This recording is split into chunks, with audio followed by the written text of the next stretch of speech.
guys, welcome to my channel Hema Hangama, and we are here with another video anamata. So I have with us Ishwar. So Ishwar, recent ga Raja Saab trailer వచ్చింది. అయితే there is a mixed reactions, mixed emotions ఉన్నాయి. కొంతమంది తిడుతున్నారు, కొంతమంది పొగుడుతున్నారు. What you say about Raja Saab trailer? Social మీడియాలో అయితే only Prabhas fans లో కూడా చాలా వరకు, అంటే ఇప్పుడు ఎగ్జాంపుల్ గా 100 మంది ప్రభాస్ ఫ్యాన్స్ ఉన్నారనుకో, దాంట్లో 70% మాత్రమే సపోర్ట్ చేస్తున్నారు, మిగతా 30% మాత్రం తిడుతున్నారు.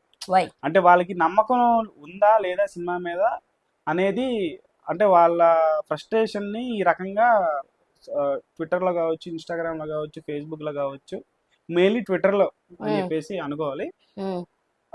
అంటే ఎక్కువ మంది, చాలా తక్కువ మంది ఎక్కువ బాగా ఇంకెవరంటే ఆబ్వియస్లీ ఇప్పుడు ఒక స్టార్ హీరోకి అవతల హేటర్స్ ఉంటారు, పడని వాళ్ళు ఉంటారు కదా, యాంటీ ఫ్యాన్స్ ఉంటారు కదా. యాంటీ ఫ్యాన్స్ కి అసలు ఈ సినిమా మీద ఎక్స్పెక్టేషన్స్ లేవు, జనరల్ ఆడియన్స్ కూడా లేదని చెప్పేసి తెలుస్తుంది.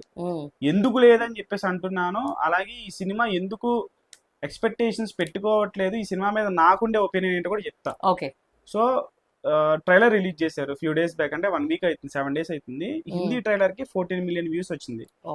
సరే, అది హిందీ ట్రైలర్ కదా, సరే హిందీలో మనకి ఎక్కలేదు లేదని అనుకుందాం. మన తెలుగు హీరో కదా, తెలుగు స్టార్ హీరో కదా, సో తెలుగులో అయినా సరే మినిమం ఇప్పుడు హరిహర వీరమల్లు ట్రైలర్ కే 50 million వ్యూస్ వచ్చినాయి. ఇప్పుడు చాలా మంది ఇప్పుడు కామెంట్ బాక్స్ మనల్ని వేసుకుంటారు, మళ్ళీ యాడ్స్ డిస్ప్లే చేస్తారు, మిగతా ట్రైలర్స్ కి రాజాసాబ్ డిస్ప్లే చేయలేదురా, మాది జెన్యూన్ వ్యూస్ రా అంటారు.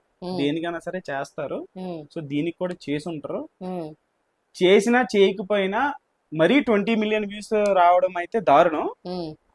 అంటే ఒక స్టార్ హీరోకి మరీ, ఇప్పుడు హరిహర వీరమల్లుకే బజ్ లేదు. ఆ సినిమా రిజల్ట్ ఏంటో అందరూ తెలుసు, పవన్ కళ్యాణ్ గారి మనకు కూడా తెలుసు, ప్రత్యేకంగా ఆడుకోవాల్సిన అవసరం లేదు.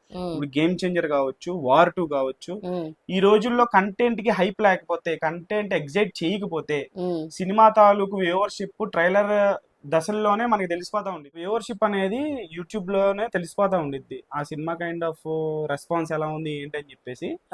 సో నా ఒపీనియన్ ఏంటంటే ఫైనల్ గా ఈ సినిమా ఖచ్చితంగా ఆడుతుంది. ఎందుకంటే మనకి హారర్ సినిమాలకి ఎప్పుడైనా సరే సరైన రీతిలో తీస్తే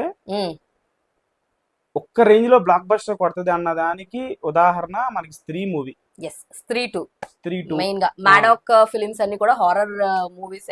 పైగా అంటే శ్రద్ధా కపూర్ లాంటి ఒక అంటే లేడీ ఓరియంటెడ్ మూవీ అని చెప్పేసి అనుకోవాలి. ఇంకా అంటే హీరోయిన్ ఓరియంటెడ్ మూవీస్ కైనా సరే కంటెంట్ లో బలం ఉంటే ఖచ్చితంగా అది కోట్లు కలెక్ట్ చేసిన దానికి పర్ఫెక్ట్ ఎగ్జాంపుల్. సో ఖచ్చితంగా మారుతి తను ఆల్రెడీ ఆ జానర్ లో తను సక్సెస్ అయి ఉన్నాడు. ఒక భలే మగాడు పోయి ఒక full length comedy movie, comedy entertainer, neat and clean comedy.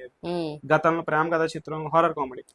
So Prabhas పెట్టుకుంటా ఏ రేంజ్ లో తీస్తాడు అనేది ఇంకా మన ఆ ఇమాజినేషన్ ఎలా ఉంటుంది అనేది ట్రైలర్ లో చూసాం. రకరకాల ఆకారాల్లో దయ్యాలని చూపించాడు కాబట్టి, సో ఆబ్వియస్లీ సినిమాలో కంటెంట్ అయితే ఖచ్చితంగా ఉంటుంది. మినిమం కంటెంట్ లేకుండా సినిమా తీయడు.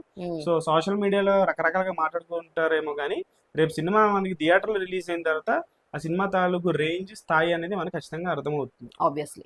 సో మీకు ఏమనిపించింది ట్రైలర్ చూసాక, అండ్ మా కన్వర్సేషన్ లో మీకు ఏమనిపించిందో let us know in the comment section అన్నమాట. సో ఇలాంటి ఇంట్రెస్టింగ్ మరికొన్ని వీడియోస్ చూడాలంటే మాత్రం ప్లీజ్ డు ఫాలో హేమ హంగామా.